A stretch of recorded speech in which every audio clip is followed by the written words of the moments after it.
Hello student, good morning. Are you ready? I am going to teach you new chapter photoelectric effect. Photoelectric effect in 1887 Hertz observed that when ultraviolet rays are made to fall on the negative plates of an electric discharge tube, the electric discharge become easier.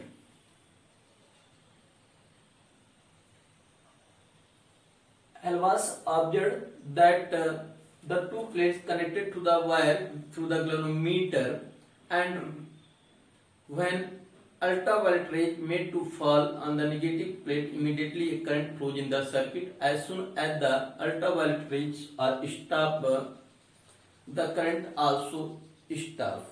On the other hand, ultraviolet rays made to fall on the positive plates, no current flows. Helmholtz, however, could not explain this phenomenon, and Thomson established that when light falls on the metal surface, electrons emitted from the surface.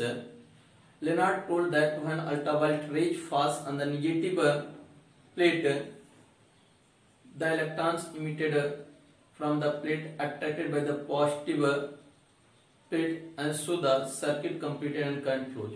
But if the rays falls on the positive plates, the electrons emitted from this plate not reach on the negative plate because of the electron are negatively charged, so that current is not flowed.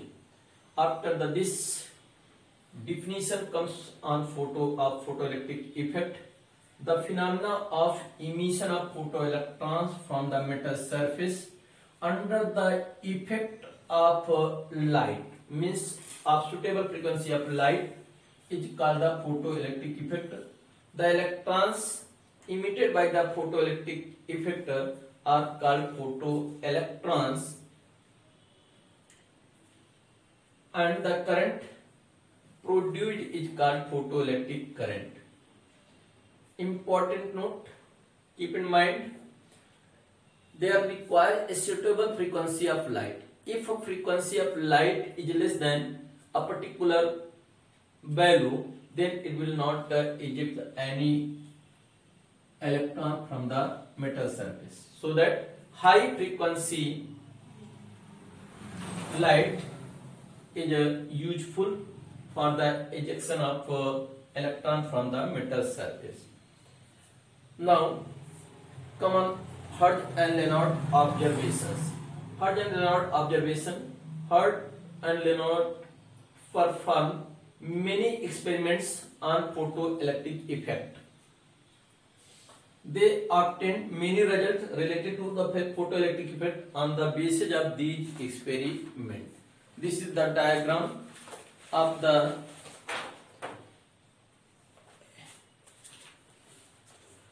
experiment of Hertz and Leonard. Now, first, dependence upon intensity. The photoelectric current, or you can say rate of emission of photoelectrons, directly proportional to the intensity of incident light. What do you mean by the intensity of incident light here? Intensity means number of photons incident per second. As the number of photon incident per second increases, number of electron emitted per second also increases, so that you can say the photoelectric current is directly proportional to the intensity of incident radiation. When this current increases I to I, the current increases from this value to this value. From the experiment it is very clear, as we increase the potential, first current increases, after the sometimes after the few, when the total electrons reaches on the plate, you do not increase the current, as in this case here increases. This is the saturation current saturation for the intensity of I. When the intensity increase but the frequency remain constant of the incident light, Intensity means if there is 1000 photons incident per second, now increase 2000 photon per second. Current value increases again as the potential increases. First current increases, become current constant. This is again gets a saturation. Now here, when we apply the negative potential on the plate P2 with respect to the P1, means on the negative potential on anode plate P2 related to cathode P1, at which photoelectric current becomes zero, there is no deflection in galvanometer. Then this negative potential is known as stopping potential or cutoff potential. It also measure the cutoff potential, measure the maximum kinetic energy of photoelectrons. Why? Because it stops the electrons which have maximum kinetic energy, that electrons also cannot reach on the plate P2. There will be no current. So that we can say the negative potential at anode plate P2 with respect to the cathode plate P1, at which photoelectric current becomes zero, is known as stopping potential, or you can say cutoff potential. The maximum kinetic energy is equal to EV naught, where V naught is stopping potential, that negative potential at which no current flows in the galvanometer, no source deflection in galvanometer, means no current flows. It stops at that negative potential. The electron will not reach of maximum kinetic energy also at the plate P2. Now, the maximum kinetic energy of photoelectron does not depend on the intensity of incident light. Means intensity means if frequency is not enough, then intensity may increase. Means from 1000 photon per second to 2000 per second, but there will be no increase in kinetic energy. The maximum kinetic energy of photoelectrons does not depend on the intensity of incident radiation, because you see from the graph for I and 2I, the intensity increases 2 times, but there will be no change in the stopping potential. At a constant frequency, photoelectric current directly proportional to the intensity of light. Means photoelectric current directly proportional to intensity of incident light at a constant frequency. But the kinetic energy of photoelectron does not depend on the intensity of incident light. Depends upon the frequency. The maximum kinetic energy of photoelectrons increases linearly as the frequency of incident light increases. Here you see when nu2 is greater than nu1, nu2 is greater than nu1, so that AEK2 is greater than EK1.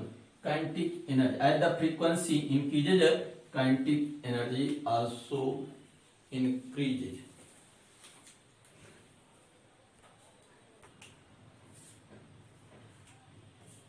This is the variation of the frequency with the maximum kinetic energy of ejected photoelectrons as shown in figure here.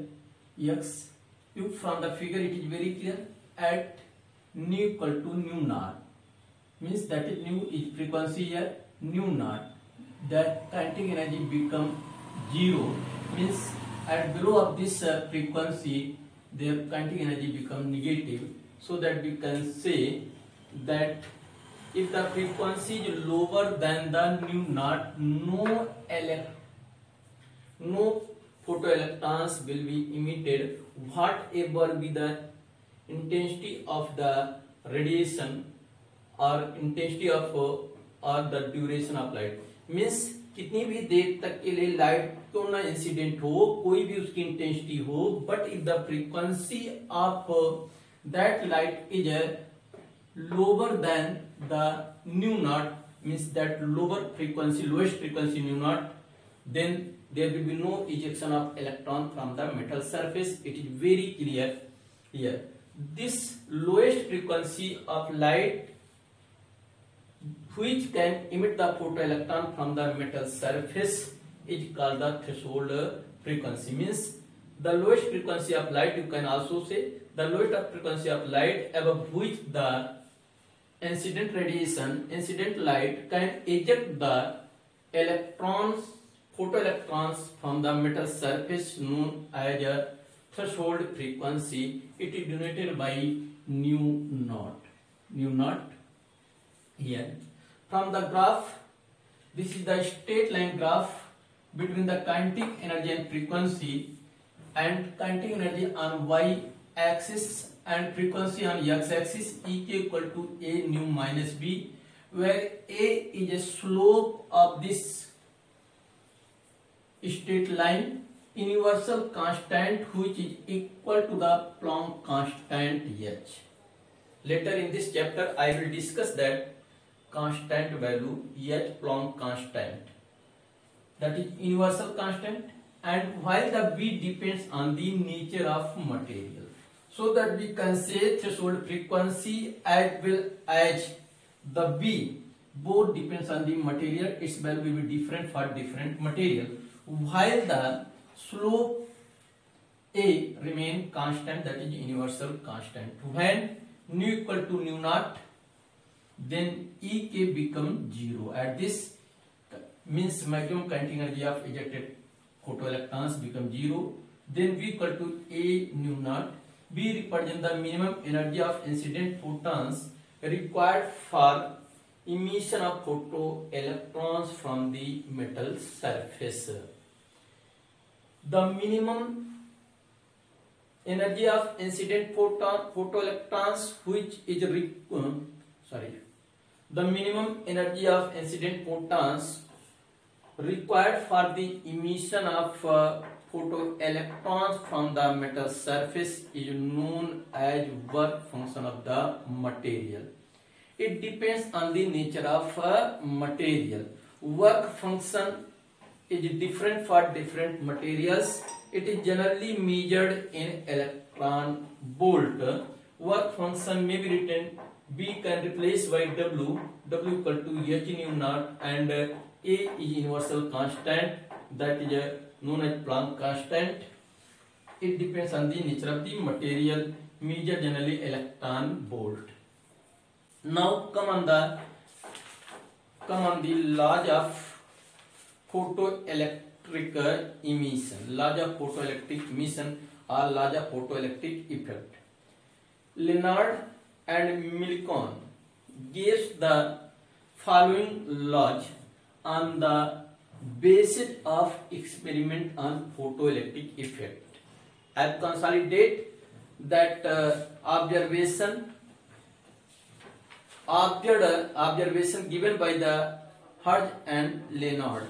On the behalf of that observation, Leonard and Milcon gave the following laws on the basis of experiment on photoelectric effect. First, the rate of emission means per second how many number of photoelectrons emitted, how much number of photoelectrons emitted, the rate of emission of photoelectrons from the metal surface. Hence you can say photoelectric current is directly proportional to the intensity of incident photon.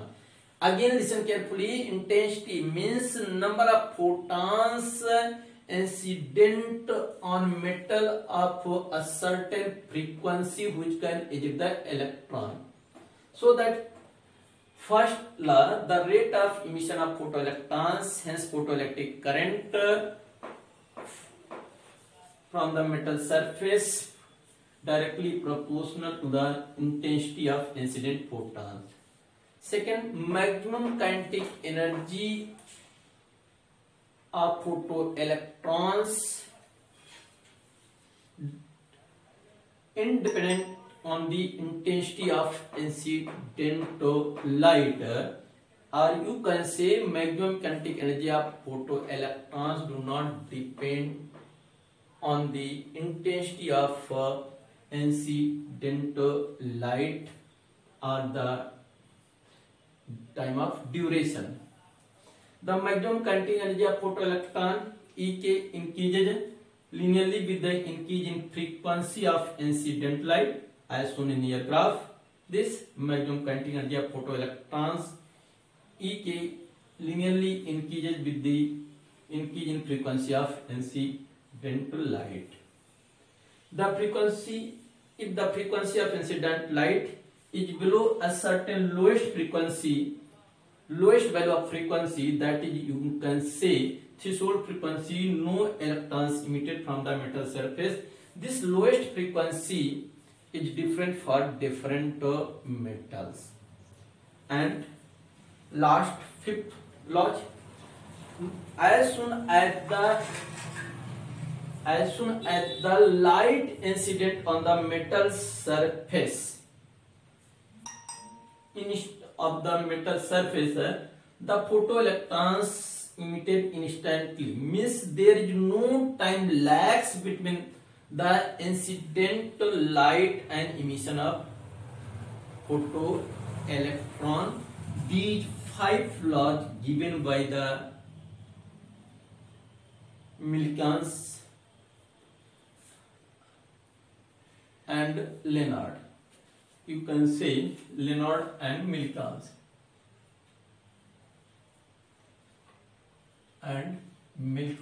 give the following laws.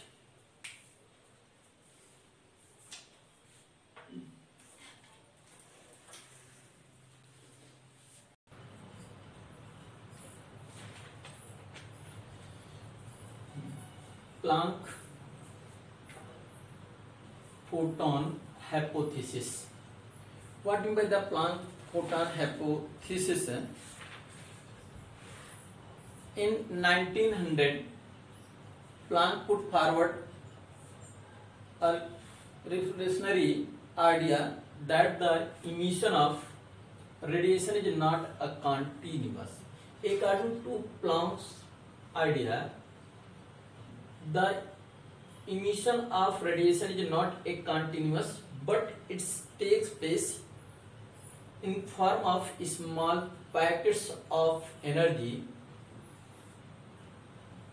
small packets of definite amount of energy, which is called quanta. Literally, these bundles were called photons. The energy associated with each quanta or photons is h nu. The energy emitted by n photons associated with n photons equal to n h nu, where n is 1, 2, 3 whole number, no fraction. H is Planck constant, whose value is 6.6 into 10 power minus 34 joules second. Einstein's explanation of photoelectric effect known as photoelectric equation. When a photon of suitable frequency falls on a metal, it transfers whole of its energy h nu to any one of electrons present in the metal. Means total energy of one photon, whatever that energy, transferred to a single electron of the metals, and its own existence vanished. From this energy, a part of this energy used in ejecting the electron, means as work function in the form of work function of the metal, and rest of given to ejected electrons as kinetic energy. From it is very clear that all the emitted electrons have different kinetic energy, because some comes on the above the surface, some comes from the inside the metal surface, so that they have different kinetic energy, very clear. But I consider here, you can say Einstein considered here that the maximum kinetic energy, let maximum kinetic energy of photoelectrons emitted from the metal surface be Ek, and W is work function. Einstein consider let maximum kinetic energy of photoelectrons emitted from the metal surface is Ek, Vk, and W is the work function of the metal. If energy of incident photon on the metal surface is Vh nu, then according to conservation of energy, H nu equal to W plus Ek, or Ek equal to H nu minus W, where W is the work function, H nu naught, Ek equal to H nu minus H nu naught. I have taken common H, nu minus nu naught. Ek equal to half mv max square, where m is mass of electron and b max is maximum velocity of photoelectrons, so that half mv max square hc, because nu equal to c by lambda and nu not equal to c by lambda not. This equation is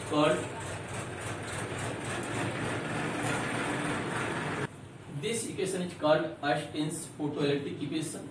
The laws of photoelectric effect can be explained by this equation. If intensity of incident light of given frequency increases, means number of photons increases, then number of photoelectrons emitted per second also increases, means but maximum kinetic energy will remain. Number of photoelectrons per second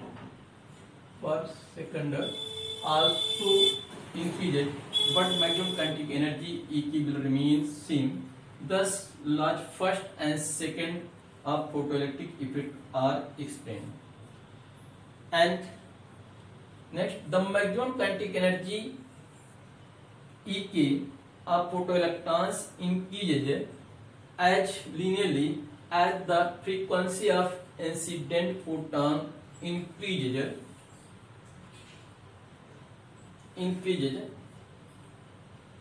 Linearly increases frequency of incident light. This is the third law of photoelectric effect.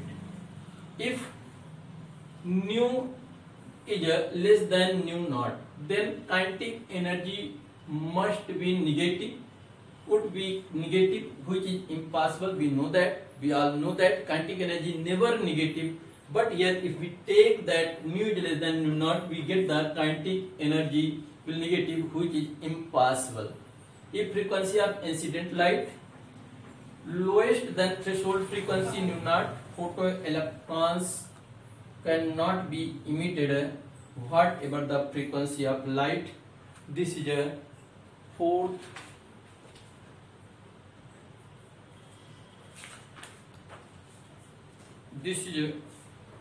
law.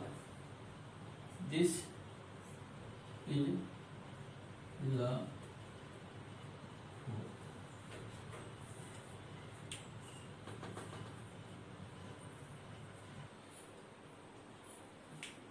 The phenomena of energy transfer in photoelectric effect is a perfectly collision.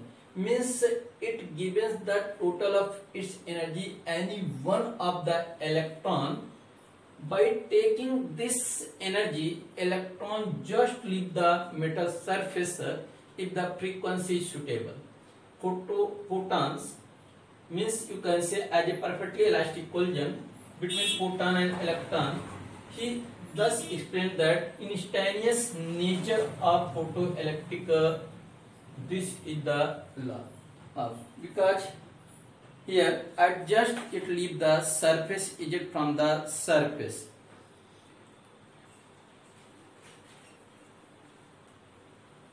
The phenomena of energy transfer in photoelectric effect as a perfectly elastic collision between the photons and electron. He thus explained the instantaneous nature of photoelectric effect. This is a fifth. From above please keep in mind, it means not that all the electrons emitted with the same energy. They may be different. The energy gained by the some electrons not may be sufficient for the emission, so that we not can say how the number of जितने पूरे number of photons incident हो रहे हैं उतने ही number of electrons emit होंगे. That is not required, but it is required as the number of photons increases, number of incident photon increases, number of emitted photo electrons also increases.